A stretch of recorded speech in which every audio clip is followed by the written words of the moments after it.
জন্মদিনের গাল হচ্ছে করছে কাজ। আর দেখো কে আসবে এখন, দেখো রোনাক দেখো বসে বসে এখন পটই করছে। রোনাক অ্যাক্সিডেন্ট করে এখন দেখো হাত পা ছিলে বসে আছে। ঢুকে গেছে আমাদের,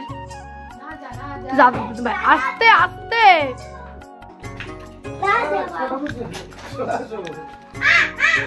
রাজা বাবু রাজা খায় ব্যাং ভাজা, রাজা খায় ব্যাং ভাজা।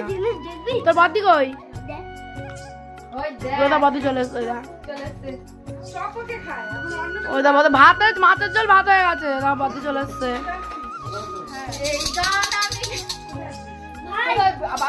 দেখো স্নান করে ওকে 5 চোখে ভাজা দিয়ে এমনি ভাত খাচ্ছে, আশীর্বাদ করার টাইম নেই, এখন যাবে কাস্তে বাড়ায়। আর ওদিকে বদ্দি এসছে, বদ্দি একটু খাচ্ছে, ওর সাথে যাবে। আর ওই যে দিদি এখন সব বিকালের আয়োজন হচ্ছে। এই রান্না কেমন হয়েছে? কিন্তু এখন তো আশীর্বাদ করা গেল না, তোকে বিকালবেলা করতে হবে, কেন ধান দুব্বা দিয়ে। আর ওইদিকে আমাদের রান্নার আয়োজন চলছে, চিকেন এদিকে হবে, ওখানে পকোড়া হবে, কাটাকুটি চলছে। ইনার আবার পছন্দ নয়, স্টাইলিস্ট করে করবে বলে। আর এদিকে আলু স্যালাড কাটা হবে। তো এই ভিডিওটা তোমাদেরকে দিয়ে দিচ্ছি, চলো। আর এদিকে আমার বোনের জন্য হয়েছে দেখো পায়েস, পায়েস পায়েস এদিকে পায়েস তোলা হয়েছে, এই দেখো পায়েস হয়ে গেছে। আর এদিকে হয়ে গেছে চাটনি, এবার পাঁপড় ভাজা হলে দেখো চাটনি। তো বলো কার কার এমন ভালো লাগবে দেখতে, চলো। সঞ্চিতার জন্মদিনের পাঁপড় ভাজা শুরু হয়ে গেছে, এটা রাতের মেনু। তো চলো তোমাদেরকে দেখাচ্ছি, রান্না হচ্ছে এখন। দেখো আমাদের রাঁধুনি, দেখো এখানে এখন আলু ভাজা হচ্ছে, মাংস রাইস হবে, সব কিছু নিয়ে নিয়েছে। এখানে পকোড়া হবে, দেখতেই পাচ্ছ। হচ্ছে এখন চিকেন পকোড়া।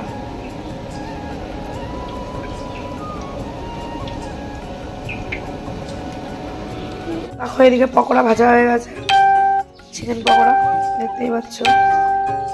হচ্ছে চিকেন রান্না হচ্ছে, চিকেন কষানো হচ্ছে।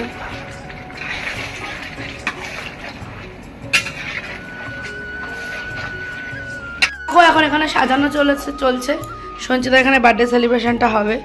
আর ওদিকে দেখো সবকটা মিলে বেলুন ফোলাচ্ছে, যে এখানে সবকটা মিলে লেগে গেছে বেলুন ফোলানোর কাজে। তো আমার মা ওই যে বসে আছে এই বেলুন ফোলানোর কাজে, দেখতেই পাচ্ছ। আমাদের চিকেন রান্না কমপ্লিট মোটামুটি, সন্ধ্যা হয়ে গেছে, এখন রাইস হবে। দেখো চিকেন হয়ে গেছে, চিকেন রান্নাটা দেখো সেই টেস্ট হয়েছে চিকেনটা। দেখো চলে এসেছে বার্থডে গালে, এখন রেডি হয়নি। দেখো এখানে